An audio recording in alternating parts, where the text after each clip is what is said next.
नमस्कार, स्वागत है आप सभी का आरएसवी ग्रुप ऑफ स्कूल के यूट्यूब चैनल में। आज हम इस खास कार्यक्रम में राजकीय डूंगर महाविद्यालय, जो कि राजस्थान का एकमात्र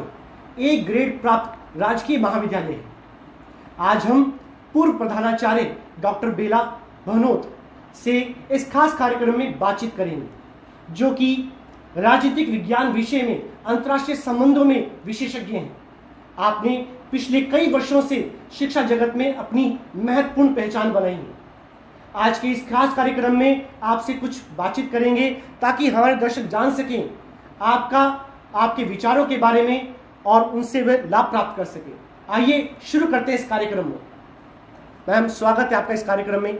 नमस्कार। आपका बहुत बहुत धन्यवाद हमें समय देने के लिए। इसी क्रम में हम पहला प्रश्न आपसे करते हैं कि बच्चों के लिए उनके करियर का फैसला करने की सही उम्र क्या है? बच्चों के कैरियर का फैसला करने की सही उम्र 15 से लेकर 18 वर्ष है। जैसा कि मेरा अपना व्यक्तिगत अनुभव भी रहा है कि ये ऐसी उम्र होती है जिसमें बहुत जोश होता है, बहुत उत्साह होता है और कार्य करने की क्षमता भी सर्वाधिक होती है इस उम्र के अंदर, और हम आसानी से अपने एक दृष्टिकोण के आधार पर अपने कैरियर का मार्ग इस उम्र के अंदर चुन सकते हैं। सही कहा मैम आपने कि 18 वर्ष की जो उम्र है वो सबसे सही है एक करियर के चुनाव के लिए। इसी क्रम में आगे कि बच्चों के करियर को आकार देने में माता पिता की क्या भूमिका है, इस पे आपके क्या विचार हैं? माता पिता की बहुत महत्वपूर्ण भूमिका है, क्योंकि बच्चे की परिवार वह प्रथम पाठशाला है जिसे हम राजनीतिक समाजीकरण का आरंभिक चरण मानते हैं। और परिवार के अंदर सबसे ज़्यादा बच्चा अपनी माता के संपर्क में रहता है, और माता की जहाँ तक माता को संस्कारों की जननी कहा जाता है, और जहाँ तक मैं समझती हूँ कि संस्कार प्रदान करने में माता की जो भूमिका होती है वो पिता से भी अधिक होती है, क्योंकि बच्चा सर्वाधिक माता के साथ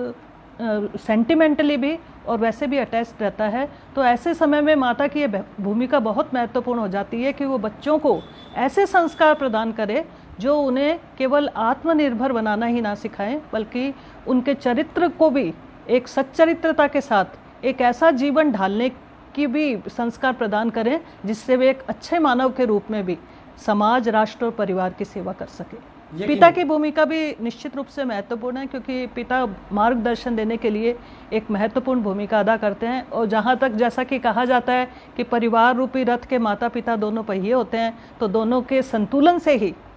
सही रूप में बच्चे का जो भविष्य है वो निखरता है, ऐसी मेरी व्यक्तिगत मान्यता है। सही मैम। इसी क्रम में आगे, क्या टीचर भी बच्चों के करियर को आकार देने में महत्वपूर्ण भूमिका निभाते हैं? किसी भी दिलचस्प अनुभव को साझा करें जो आपके साथ हुआ है। बिल्कुल, शिक्षक की बहुत महत्वपूर्ण भूमिका होती है, क्योंकि परिवार के पश्चात जो दूसरा चरण आता है वो स्कूल आता है, और स्कूल में जो बच्चा सीखता है वो निश्चित रूप से उसके पूरे जीवन में उसकी बड़ी महत्वपूर्ण भूमिका होती है। जैसे मैं अपने अनुभव से भी ये बात कह सकती हूँ, क्योंकि मेरा बहुत लंबे समय तक अध्यापन का अनुभव रहा, साथ ही मैंने बहुत सारे ऐसे क्रियाकलाप जो थे, एक्टिविटी जो थी, उनमें पार्टिसिपेट किया, और हमेशा एक अच्छी लीडर के रूप में मेरी भूमिका महत्वपूर्ण रही। जैसे वनस्थली विद्यापीठ से मैंने शिक्षण ग्रहण किया था, और स्कूल के रूप में एक मॉन्टेसरी स्कूल है रतनगढ़ में, श्री गांधी बाल निकेतन, जो पहला मॉन्टेसरी स्कूल था उस पूरे रीजन का। और उससे मैंने जब शिक्षा प्राप्त की तो वहाँ जो क्रियाकलाप होते थे, और उन क्रियाकलापों के माध्यम से शिक्षकों से हमने जो कुछ सीखा वो आजीवन हमारे साथ रहा। और मैं विशेष रूप से अपने बच्चों को ये कहना चाहूँगी, सभी विद्यार्थियों को भी ये कहना चाहूँगी, एक अभिभावक के रूप में भी और एक टीचर के रूप में भी, कि वो शिक्षक का पूरा सम्मान करें, क्योंकि शिक्षक जो चीज़ प्रदान करता है उतनी महत्वपूर्ण भूमिका शायद जीवन में किसी अन्य की भी नहीं हो सकती। इसलिए शिक्षक के गौरव को और शिक्षक से प्राप्त शिक्षा को आजीवन अपने साथ रखते हुए अपने करियर का निर्माण किया जाना आवश्यक होता है। सच में ये बहुत खूबसूरत बात है, और आज इस वीडियो को जितने भी शिक्षक देख रहे हैं वो भी आज गर्व का अनुभव कर रहे हैं, यकीनन। इसी क्रम में आगे, आपको क्या लगता है कि प्रारंभिक करियर विकल्प जैसे कि इंजीनियर, चिकित्सा, एमबीए आदि वर्तमान परिदृश्य में बदल गए हैं? बिल्कुल बदल गए हैं। अब तो बहुत सारे कोर्सेज ऐसे आ रहे हैं, और निरंतर आने वाले कोर्सेज की जैसे बाढ़ सी आ रही है, और हम निरंतर यूजीसी के जब कैरिकुलम को देखते हैं और अन्य संस्थाओं के कैरिकुलम को देखते हैं तो नवीन शिक्षा नीति जो है उसमें बहुत सारे विकल्प ऐसे हैं जो इन टेक्निकल एजुकेशन के अलावा भी बहुत सारी ऐसी दिशाएं कैरियर की आगे बताते हैं जिनके अंतर्गत जाकर के कई नवीन तरीकों से अपना विकास किया जा सकता है। यकीन। इसी क्रम में आगे, शिक्षा एवं स्कूल किस तरीके से विद्यार्थी को मदद करते हैं उन कोर्सेज को चयन करने में जिनमें पढ़ाई का खर्च ज़्यादा आता है? शिक्षा एवं स्कूल के अंदर अलग से पूरी कक्षाएं ऐसी कोचिंग के रूप में भी दी जाती हैं, और जहाँ तक, क्योंकि एक माता के रूप में भी मेरा अनुभव है, मेरे दोनों बच्चे राष्ट्रीय सहायक स्कूल के स्टूडेंट्स रहे हैं, और मैंने ये नोट किया था कि उन्होंने जो अपना करियर चुना आगे, जैसे एक मेरा बेटा डॉक्टर है इस समय और एक प्रोफेसर है कॉलेज के अंदर बेटी मेरी, तो उन दोनों ने जो अपने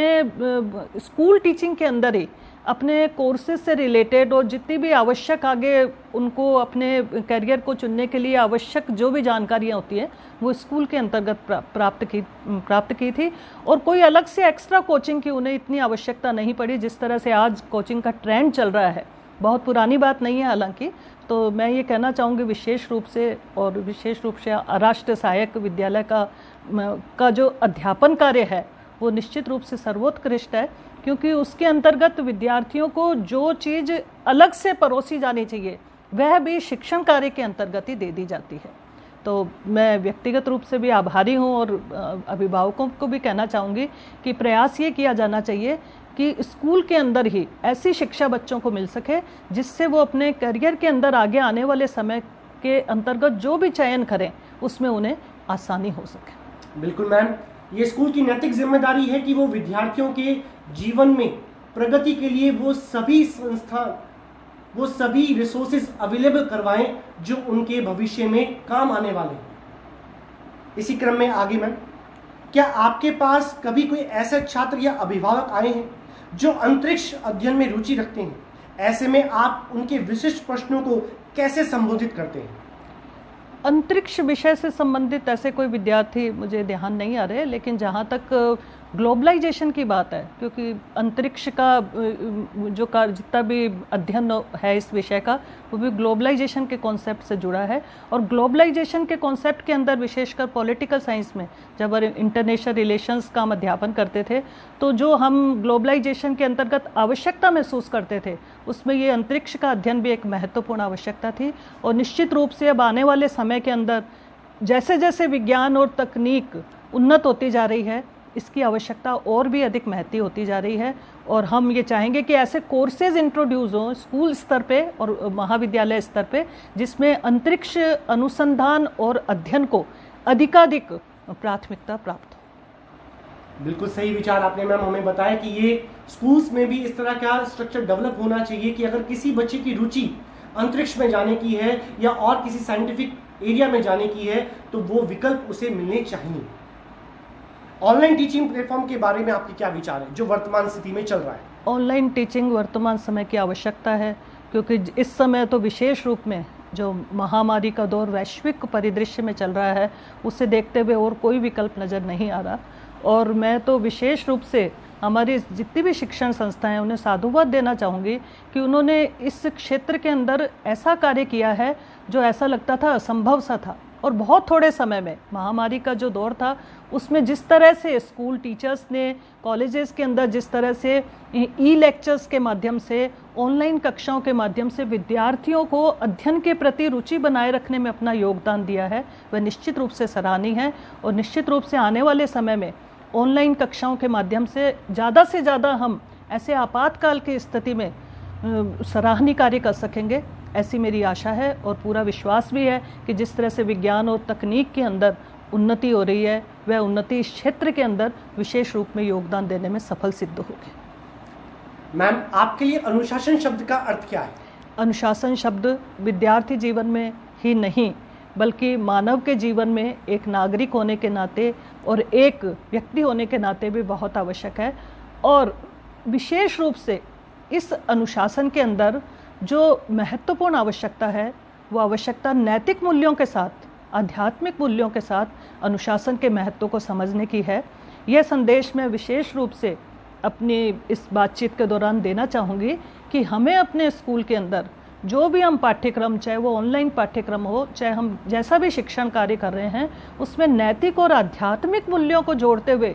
अनुशासन की बात को बच्चों के चरित्र के साथ जोड़ने की बहुत आवश्यकता है। और ये आसानी से किया जा सकता है, विशेषकर हमारे देश के अंदर जहाँ की महापुरुषों के ऐसे ऐसे चरित्र हमारे देश के अंदर हैं, जिन चरित्र निर्माण की भूमिका को विद्यार्थियों तक, बच्चों तक, छोटे छोटे बालकों तक ही नहीं बल्कि सभी राष्ट्रीय जीवन से जुड़े सभी कड़ियों तक पहुंचा करके हम एक ऐसा संदेश दे सकते हैं जिससे एक आदर्श नागरिक बनने के रूप में भी राष्ट्र की सेवा अनुशासित जीवन के रूप में कोई भी प्राप्त कर सके। यकीनन मैम, आपने एक बहुत खूबसूरत संदेश हम सभी को दिया। अंत में बस आपसे यही जानना चाहते हैं कि आप बीकानेर की जनता को, जो जितने भी अभिभावक इस वीडियो को देख रहे हैं, उनको परवरिश के ऊपर क्या संदेश देना चाहते हैं? मैं परवरिश के रूप के अंतर्गत ये संदेश देना चाहूँगी, विशेषकर सभी माता और पिताओं को, कि वे अपने बच्चों को बाल्यकाल से ही ऐसी शिक्षा दें जिस शिक्षा से आदर्श और नैतिक मूल्यों की स्थापना उनके जीवन में संभव हो सके। इसके लिए सदाचार से संबंधित जितने भी आवश्यक बातें हैं वे हमें बच्चों को सिखानी होगी, और बाल्यकाल से सीखे हुए संस्कार जीवन के अंतर्गत हमेशा काम में आते हैं, क्योंकि ऐसा देखने में आया है, केवल मनोवैज्ञानिक दृष्टि से भी ये माना जाता है कि बालक के मन में जो छाप बचपन से अंकित होती है वह आजीवन उसके मनोमस्तिष्क पे रहती है। तो हम आजीवन इस मनोमस्तिष्क को स्वस्थ बनाने के लिए ये चाहेंगे कि बचपन से ही बच्चे को नैतिकता, सदाचार और अनुशासित और संयमित जीवन जीने की कला सिखाने में अपना महत्वपूर्ण योगदान दें। बहुत बहुत धन्यवाद मैम आपका। आपने अपने विचारों से आज हमें बहुत अधिक प्रभावित किया। मुझे पूर्ण विश्वास है इस वीडियो को जब भी आप सब देखेंगे आपको भी इनके विचारों से प्रेरणा मिलेगी। हम सबको मोटिवेट करने के लिए आपका बहुत बहुत धन्यवाद। बहुत बहुत धन्यवाद। मैं भी राष्ट्रीय सहायक विद्यालय से आप आए हैं, तो विशेष रूप से कहना चाहूँगी कि इस विद्यालय के अंदर भी जो कुछ नियमित कार्य ऐसे चलते हैं, जैसे मुझे अभी भी अच्छे से ध्यान है, हवन होता है और प्रार्थना के अंतर्गत बच्चों को ये सिखाने का प्रयास किया जाता है कि किस प्रकार से हमारे दैनिक जीवन के अंदर कुछ चीज़ें एक दिनचर्या के रूप में आवश्यक होनी चाहिए। तो इन सारी चीज़ों से निश्चित रूप से यहाँ से जो भी बालक बन के जाएंगे वे आने वाले समय में राष्ट्र के योगदान में एक महत्वपूर्ण भूमिका अदा कर सकेंगे। इस शुभकामना और इस शुभ आशीर्वाद के साथ मैं अपनी बात को समाप्त